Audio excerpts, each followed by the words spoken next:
नमस्कार, आप देख रहे हैं सीधी बात। मैं हूं राहुल कमल। कांग्रेस के नेता मानते हैं कि विनोद राय को कंट्रोलर और ऑडिटर जनरल बनाना यूपीए की सबसे बड़ी गलती थी और अगर आज की तारीख में भारत की अर्थव्यवस्था चरमरा रही है तो इसके लिए जिम्मेदार भी विनोद राय हैं। भारत के सुपर ऑडिटर विनोद राय आज की तारीख में सीधी बात कार्यक्रम में मेरे खास मेहमान हैं। स्वागत। बहुत बहुत शुक्रिया। ये बताइए कि सरकार ये मानती है कि अगर आज बाबू फाइलों पर साइन करने से डरते हैं, भारत की अर्थव्यवस्था की जो ग्रोथ रेट है वो कम हो रही है, तो उसके लिए आप गुनहगार हैं। देखिए, भारत की अर्थव्यवस्था हो या भारतीय की आर्थिक स्थिति हो, वो 2 या 3 साल में तो बनती नहीं है। ये 10 साल 15 साल में बनती है। और जो हम लोगों ने रिफॉर्म्स 91 में लिए थे उसका नतीजा है कि हम लोग इस लेवल तक पहुंचे हैं। हमारी डबल डिजिट ग्रोथ हुई है। हमारी रिपोर्ट तो 2-2.5 साल पहले ही निकली है। तो अगर कोई ये बात कहता भी हो तो उसका ओपिनियन है, उसकी फ्रीडम है, लेकिन मैं ये समझूंगा कि कोई सरकार में ऑफिशियल ऐसा नहीं है जो कि जेन्युइनली कुछ काम करना चाहता है और वो काम नहीं कर पा रहा है क्योंकि उसको विजिलेंस से या ऑडिटर से। आपसे पहले भी 10 कैग थे, उनमें से किसी एक का भी नाम बहुत कम लोगों को मालूम होगा, लेकिन आपका नाम सब जानते हैं, आपकी शख्सियत सबको मालूम है। ऐसा क्यों है कि तमाम मंत्री ये मानते हैं कि आप हमेशा किसी ना किसी सनसनीखेज हेडलाइन के पीछे भागते हैं, कि आपको मीडिया में आने का बहुत शौक है और आप तमाम रिपोर्टों में वो एक आंकड़ा पकड़ते हैं, खोजते हैं जो इतना बड़ा हो जिसको देख के सारी सुर्खियां आप देखिए, आंकड़े तो हम रिपोर्ट में बहुत सारे निकालते हैं। उनको हेडलाइंस बनाना ना बनाना वो आप लोगों की जिम्मेवारी है। आप लोग हेडलाइन बनाते हैं। हमारा काम जो है, हम तो ऑडिट करते हैं। ऑडिट करने के बाद रिपोर्ट तैयार करते हैं, उसको पार्लियामेंट में रख देते हैं और पार्लियामेंट में आने के बाद वो रिपोर्ट अब पब्लिक नॉलेज में आ गई। उसके बाद देखिए, 10 साल पहले 15 साल पहले मीडिया का इतना बोलबाला नहीं था और 24/7 चैनल्स इतने सारे नहीं थे, लेकिन अब, और ये पॉजिटिव कंट्रीब्यूशन है। मैं मानता हूं कि ये पॉजिटिव कंट्रीब्यूशन मीडिया का है कि आजकल मीडिया इतना अलर्ट है, मीडिया आम आदमी के लिए काम कर रहा है, मीडिया सरकार की या ऑडिट की बातें आम आदमी के लेवल तक ले जा रहा है और बड़े सीधे और आसान तरीके से वो चीजें उनको पहुंचाता है। ये पॉजिटिव लेवल। आपको सूचना एवं प्रसारण मंत्री मनीष तिवारी ने चैलेंज किया है कि अगर आपके तथ्य उनमें दम है तो आइए मुझसे सार्वजनिक मंच पर बहस कीजिए, पब्लिक डिबेट कीजिए। आपको कबूल है उनका चैलेंज? देखिए, मैं ऑडिटर जनरल था, मेरी रिस्पॉन्सिबिलिटी क्या थी? मैं ऑडिट करके रिपोर्ट तैयार करके पार्लियामेंट में रखूं और कॉन्स्टिट्यूशन क्या कहता है कि वो रिपोर्ट पार्लियामेंट में जाने के बाद पब्लिक अकाउंट्स कमेटी को रेफर होती है। वहां पे मेंबर्स ऑफ पार्लियामेंट उसको डिबेट करते हैं और काफी हद तक बड़ी अच्छी नतीजे वहां से निकलते हैं, अच्छी डिबेट होती है।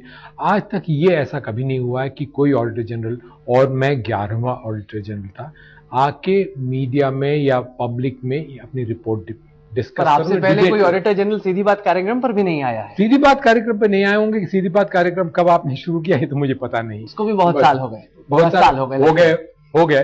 तो रिटायर करने के बाद मैं शायद पहला आदमी हूं। बट ये एक बात देखिए कि सन 1960 से बहुत सारी रिपोर्टें ऐसी आई हैं जो कि थोड़ा बहुत उन्होंने वो तहलका मचाया है। जीप स्कैंडल आया था, बफर्स का इशू आया था, उसके बाद फॉर्डर स्कैम आया, उसके बाद कारगिल के इश्यूज आए थे और फिर डिसइन्वेस्टमेंट ऑफ आईटीडीसी। बहुत सारी रिपोर्ट्स ऐसी आई हैं जो कि मीडिया में डिस्कस की गई। सर, सरकार के तमाम मंत्री ये मानते हैं, प्रधानमंत्री ने खुद ये कहा कि आपके तहत कैग अपने कार्य क्षेत्र के बाहर जाकर फैसले ले रहा था, सरकार की नीतियों में दखलंदाजी कर रहा था, जो आपको नहीं करना चाहिए। देखिए, सरकार नीति बनाने की रिस्पॉन्सिबिलिटी सरकार को है। हमने अपनी रिपोर्ट में बड़े क्लियरली कहा है कि हमने उसमें लिखा यह है कि sole prerogative to formulate policies that of the government. बड़े क्लियरली हमने कहा है। और नीति बनाने में दखलंदाजी करने का तो कोई सवाल ही नहीं उठता ऑडिटर का। लेकिन नीति जब बन जाती है तो उसको नीति को इंप्लीमेंट किया जाता है। हम लोग उसको ऑडिट करते हैं, नीति का इंप्लीमेंटेशन। और लेकिन अब किसी ने हमको ये नहीं दिखाया है कि कहां पे हमने नीति फॉर्मुलेशन में दखलंदाजी की है। आपने कोल की रिपोर्ट में कहा कि बहुत विलंब कर दिया सरकार ने नीति को बदलने में। सरकार का कहना है कि हमारी मर्जी, हम नीति बदले ना बदले, आप कौन होते हैं हमें बताने वाले? बिल्कुल सही बात, बिल्कुल सरकार की रिपोर्ट में तो है, आपने सवाल उठाया। सरकार का कहना भी सही है। हमारा काम क्या है कि सरकार में जो हुआ, विलंब हुआ या नहीं हुआ, ये तो पब्लिक डोमेन में या पार्लियामेंट को नहीं पता था। हमारा काम है कि हम पार्लियामेंट को बताएं कि सरकार में क्या हुआ, और जो अकाउंटेबिलिटी सरकार की है वो पार्लियामेंट के सामने रखें। तो हमारी रिपोर्ट के तहत पार्लियामेंट को ये इंफॉर्मेशन दी गई कि सरकार ने 2004 में ही ये डिसीजन तो ले लिया था कि अब हमको ऑक्शन करना चाहिए, लेकिन वो डिसीजन लेने के बाद वो लेजिस्लेशन लाना, उसको पास कराना और उसके बाद रेगुलेशंस इशू करना, वो अभी तक नहीं हुआ। क्या आपका मानना है कि कोयला घोटाले में प्रधानमंत्री की खुद सीधे जिम्मेदारी बनती है, क्योंकि उनके रहते, मंत्री रहते, गलत कंपनियों को कोल ब्लॉक्स दिए गए, नीति नहीं बदली गई और ऐसी कंपनियां जो कि एलिजिबल थी भी नहीं उनको कोल ब्लॉक्स का एलोकेशन हुआ? ये तो सब आपकी रिपोर्ट कह रही है। जी नहीं, ये बिल्कुल गलत है, क्योंकि हम लोगों ने रिपोर्ट में ही ये साफ तरीके से दिखाया है कि जब उन दिनों कोल सेक्रेटरी ने बताया कि ये नीति सही नहीं है, तो प्रधानमंत्री ने 4 या 6 महीने के अंदर ही ये तय कर लिया कि हाँ, नीति बदलने की आवश्यकता है, और वो डिसीजन उनके लेने के बाद फिर कैबिनेट में गया और पार्लियामेंट में गया। लेकिन इसमें किसी के ऊपर हम लोगों ने आरोप नहीं उठाया है, और किसी के ऊपर हमने खाली ये पॉइंट आउट किया है कि ये नीति। नहीं, पर यही तो पीएम के बारे में हमेशा कहा जाता है कि उनकी कथनी और करनी में फर्क रहता है। उन्होंने कहा कि नहीं ये गलत हो रहा है, उनको मालूम था कि हो सकता है कि गलत कंपनियों को मिल जाए, सही चीज कही भी लेकिन कुछ कहा नहीं, किया नहीं कुछ। और जो जब कोल ब्लॉक्स अलॉट किए गए हैं तो वो केवल प्रधानमंत्री या कोल मिनिस्टर नहीं करता है, वो स्क्रीनिंग कमेटी थी। स्क्रीनिंग कमेटी में स्टेट्स के लोग थे, सेंटर के लोग थे, और तब अलॉटमेंट किया गया सबकी राय लेने के बाद। लेकिन हम लोगों ने खाली पॉइंट आउट ये कहा है कि मान लीजिए 3 कोल ब्लॉक अलॉट करने थे, 30 उसके एप्लीकेशन थे, तो 3 को अलॉट तो जरूर किया गया है, लेकिन क्यों उन 3 लोगों को अलॉट किया गया है, उसके क्या कारण क्या थे, उनको क्यों सिलेक्ट किया गया, वो मिनट्स में नहीं बतलाई गई है। तो उसमें ओपेसिटी है, उसमें क्लैरिटी नहीं। जो जिम्मेदारी प्रधानमंत्री की बनती है, स्क्रीनिंग कमेटी की बनती है, कोल सेक्रेटरी की बनती है, उन तमाम लोगों की बनती है, आखिरकार बक कहां पे स्टॉप करता है, किसकी आखिरी जिम्मेदारी बनती है? वो तो पीएम की है।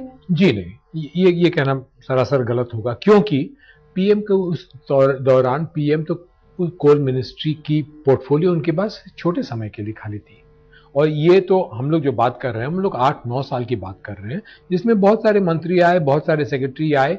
उनकी हर एक की जिम्मेदारी बनती है कि उसको या तो समय पर लाया जाए, पारित किया जाए, या अगर कोई और ऑल्टरनेटिव है तो उस ऑल्टरनेटिव को भी दिखाया। आपने बड़े सवाल उठाए 2G घोटाले को लेकर। आपने कहा कि 1,76,000 करोड़ रुपए का नुकसान हुआ, उसमें कितने शून्य होते हैं तो गिनना भी बड़ा मुश्किल है, लेकिन कपिल सिब्बल ने कहा कि 0 लॉस हुआ। हकीकत यह है कि जब दोबारा ऑक्शन हुआ, लाइसेंस कैंसिल होने के बाद, तब सरकार को ज्यादा मुनाफा हुआ नहीं। उसके बाद मंत्रियों ने सवाल यह पूछा कि अगर आपके जो बड़े आंकड़े थे वो सही थे तो उतना पैसा बनना चाहिए था, नहीं बना, आप गलत थे।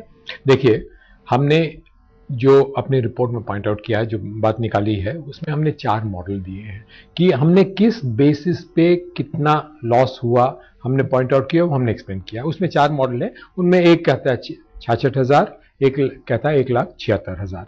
अब वो उस समय की बात थी।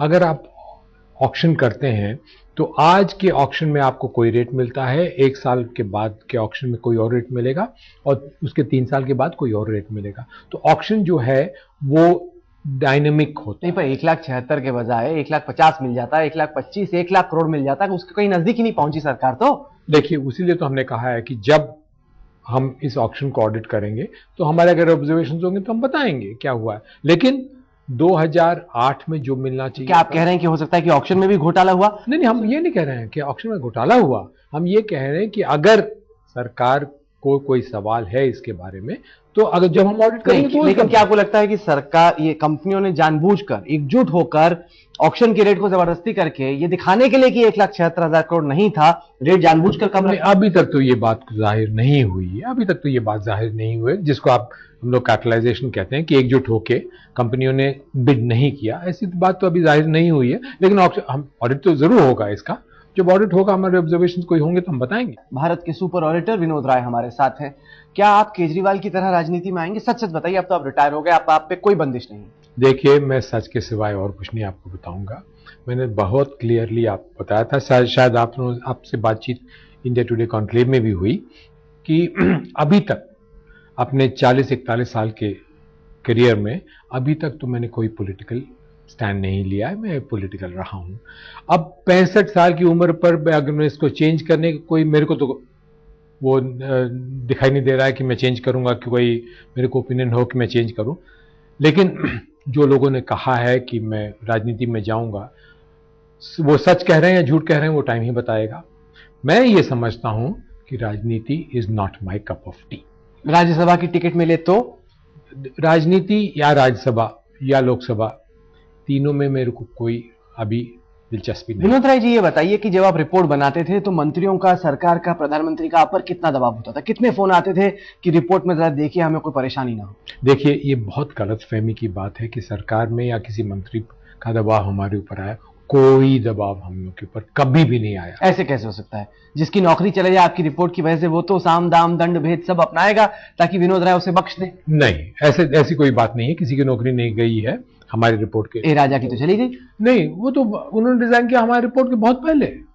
हमारी रिपोर्ट आई है 16 नवंबर को, उसके पहले ही राजा साहब रिजाइन कर चुके थे। पर माहौल आप ही की रिपोर्ट की वजह से बना। नहीं, वो माहौल तो बहुत पहले शायद आप लोगों ने तैयार कर दिया। नहीं, वो तो इसलिए क्योंकि आपकी रिपोर्ट लीक हो गई। ये दूसरा सवाल है। कई मंत्रियों ने मुझे फोन किया, बोला कि विनोद राय से ये जरूर सवाल पूछना कि आपकी रिपोर्ट आखिरकार मीडिया को लीक कैसे हो जाती है? नहीं, मैं बताता हूं, हमारी रिपोर्ट लीक नहीं करती है। हम तो बड़ी ऑफिशियली आपको रिपोर्ट देते हैं। अगर आप हमसे राइट टू इंफॉर्मेशन में पूछें तो हम उसका आपको रिपोर्ट की कॉपी देंगे, क्योंकि जो सीएजी का दफ्तर है, सीएजी की रिपोर्ट प्रिपरेशन प्रोसेस है, वो सब आरटीआई के तहत में आती है। और ये बात हम लोगों ने हर एक लेवल पर रेज किया। लॉ मिनिस्टर से मैंने ये डिस्कस किया था, लोकसभा स्पीकर से मैंने डिस्कस किया था कि जो हम लोग रिपोर्ट तैयार करते हैं वो नॉर्मली पहले पार्लियामेंट को। पर आपके टेन्योर में ऐसा नहीं हुआ? पार्लियामेंट में जाने से पहले बड़े बड़े अखबारों में, टीवी चैनलों में सुर्खियां बनी आपकी रिपोर्ट। बिल्कुल सही बात है। देखिए, आरटीआई कब आया? 2006 में आया और 2008 जनवरी में हमने चार्ज ले लिया था। जब तक कि आरटीआई के लोगों ने रियलाइज किया कि हमारी रिपोर्ट भी वो एक्सेस कर सकते हैं, हमारी रिपोर्ट भी आरटीआई के तहत मांग सकते थे, तब तक 1-1.5 साल में तो ये हो ही जाता है। तो आप ईमानदारी से कह रहे हैं कि आपने किसी को भी कभी भी राजनीतिक फायदे के लिए रिपोर्ट लीक नहीं की? रिपोर्ट लीक नहीं किया। जब आपने रिपोर्ट आरटीआई में मांगा तो हम आपको रिपोर्ट देंगे और देते रहेंगे। सवाल यह है कि पिछले करीब 5 साल में आप सरकार के नंबर 1 दुश्मन बन गए। अब जनता को चिंता हो, बहुत घोटालों का पर्दाफाश हुआ, कई मंत्रियों की नौकरी गई, बहुत दिक्कतें हुई सरकार को। अब चिंता यह है कि आप तो रिटायर हो गए, अब सरकार ने क्या सेटिंग की है इंश्योर करने के लिए कि विनोद राय से जैसा खतरा हो दोबारा ना हो? कब? नहीं, ऐसी तो कोई सेटिंग सरकार ने की ही नहीं है, क्योंकि जिस प्रोसेस से मेरा सिलेक्शन हुआ उसी प्रोसेस से मेरे सक्सेसर का सिलेक्शन हुआ। और देखिए, ये बात माननी पड़ेगी कि सरकार ने जो सिलेक्शन किया है वो एब्सोल्युटली परफेक्ट सिलेक्शन किया है। और प्रोसेस कोई भी रही हो, इससे अच्छा या उम्दा ऑफिशियल सरकार नहीं, पर सवाल उठ रहे हैं क्योंकि वो डिफेंस सेक्रेटरी थे, क्योंकि उनके रहते कई बड़े बड़े वेपन सिस्टम्स खरीदे गए, उन वेपन सिस्टम्स में घोटाले की बात हो रही। तो सवाल उठ रहा है कि अगर मैं सेक्रेटरी रहा, मैंने ही कोई फाइल पास की, अब मैं कंट्रोलर ऑडिटर जनरल बन के उस फाइल में नुक्स थोड़ी निकालूंगा। देखिए, डिफेंस में तो मैं भी जॉइंट सेक्रेटरी था, मैंने भी बहुत सारे वेपन सिस्टम्स खरीदवाए थे, बहुत सारे कॉन्ट्रैक्ट्स में मैंने दस्तखत किए। उसके बाद मैं फाइनेंस मिनिस्ट्री में गया, फाइनेंस मिनिस्ट्री में बहुत सारे मैंने डिसीजंस लिए थे, बहुत सारे एक्शंस लिए थे। उसका मतलब ये थोड़ा है होता है कि कोई भी जो कंट्रोलर बने या ऑडिटर जनरल बनेगा वो हमेशा ही उसके पहले कोई सेक्रेटरी रहा होगा। नहीं, पर सवाल तो उठेंगे ही। सवाल उठेंगे, उससे क्या फर्क पड़ता है? देखिए, 2012 तक तो डिफेंस मिनिस्ट्री हम लोग ऑडिट कर चुके हैं। उसके बाद कितना ईमानदारी से इंसान काम करे, जज जो होता है या लोकसभा का स्पीकर जो होता है वो तो पार्टी पर्सन होता है। पार्टी जब कुर्सी में इंसान बैठ जाता है और ओथ लेता है कॉन्स्टिट्यूशन का, तो वो ये सब बातें कोई नहीं, सबको नजरअंदाज करना पड़ता है। अन्ना हजारे जो मुहिम चला रहे हैं, केजरीवाल जो पार्टी खड़ी कर रहे हैं, उनके बारे में आप क्या सोचते हैं? देखिए, अच्छा मुहिम चला रहे हैं, अच्छा मुहिम चला रहे हैं। हर एक इंसान के हर एक अपने अपने तरीके होते हैं मुहिम चलाने के। बड़े ऑनेस्ट लोग हैं और बहुत सारी चीजें वो पब्लिक डोमेन में ले आ रहे हैं जो कि पब्लिक को समझना चाहिए, और समझने के लिए बड़े आसान तरीके अपना रहे हैं। बहुत अच्छा मुहिम चला रहे हैं। क्या आप उनको अपना कंधा देना चाहेंगे? आप उनकी मदद करना चाहेंगे? सीधे तौर पे नहीं तो शायद कम से कम आइडियोलॉजिकली। नहीं, देखिए, कंधा देने का सवाल जहां तक है, इंसान जो है honesty is the best policy अगर माने जाए तो उसको कंधा दे सकता है बहुत तरीकों से। उनका एक तरीका है मेरा शायद कोई और तरीका होगा, आपका कोई और तरीका हो सकता है। हर एक शख्स, हर एक इंसान को इतनी फ्रीडम होनी चाहिए कि जहां वो रहता हो, जहां काम करता हो, जितने तौर तरीके अपनाता है, उसमें वो बड़े अच्छे तरीके से, साफ तरीके से पेश आए। पिछले 5 साल में आप नई पीढ़ी के लिए, सरकार के अंदर तमाम बाबुओं के लिए एक आइकॉन की तरह उभरे हैं। क्या आप संदेश देना चाहेंगे उन तमाम लोगों को जिन्होंने आपको देखा? क्योंकि सवाल ये भी उठे कि जब आप सर्विस में थे सरकार के तहत, तब तो आपने किसी से पंगा नहीं लिया, जो मंत्रालय में थे वहीं पे आपने जहां पे काम करना था वो किया। एकाएक कैग बनने के बाद आपने एक नया रूप धारण कर लिया। क्या कहना चाहेंगे नए ब्यूरोक्रेसी के में आ रहे लोगों को? देखिए राहुल, अब मैंने किससे पंगा कहा, कब लिया, कहाँ लिया, वो तो मैं जब कुछ आपको एक लिस्ट बना के दूंगा तभी आपको पता चलेगा। लेकिन नई पीढ़ी से ये कहना चाहूँगा कि जो नई पीढ़ी आजकल अवेयर हो गई है, अपने राइट डिमांड करती है और सड़क पे आकर उसके लिए एजिटेट करने के तैयार है, वो बहुत अच्छी दिशा है और वही उनको परस्यू करना चाहिए। क्योंकि इस देश का भविष्य अगर बनेगा तो नई पीढ़ी ही बनाएगी। हम तो 65 साल के हो गए, हमारा कितना फ्यूचर है किसी को क्या पता, लेकिन आपके जैसे लोग जो 30-35 साल की उम्र के हैं, आप लोग कंधा देंगे तब ये देश प्रोग्रेस करेगा। और नई पीढ़ी जिस तरीके से सड़क पे आई है या अपने नए तौर तरीके अपनाए हैं, बहुत ही अच्छे तरीके हैं, इस तरीके से उनको आगे बढ़ना चाहिए। विनोद राय जी, आप पहले सरकारी अफसर हैं जो सीधी बात कार्यक्रम पे आए हैं और इस वक्त मेरे ख्याल में कोई और दूसरा अफसर आ भी नहीं रहा जो कि हम चाहें कि वो सीधी बात कार्यक्रम में। हम उम्मीद करते हैं कि बाकी अफसर भी आपसे सबक लें और आप ही ने जो रास्ता दिखाया उस पर बढ़े। सीधी बात कार्यक्रम में आने के लिए आपका बहुत बहुत धन्यवाद। तो ये थी विनोद राय से आज की सीधी बात। ये कार्यक्रम आपको कैसा लगा? आप अपनी राय हमें ईमेल के जरिए भेज सकते हैं। हमारा ईमेल का पता है sb@aajtak.com। साथ के साथ इस कार्यक्रम को आप हमारी वेबसाइट पर देख सकते हैं जिसका पता है www.aajtak.in/सीधी बात।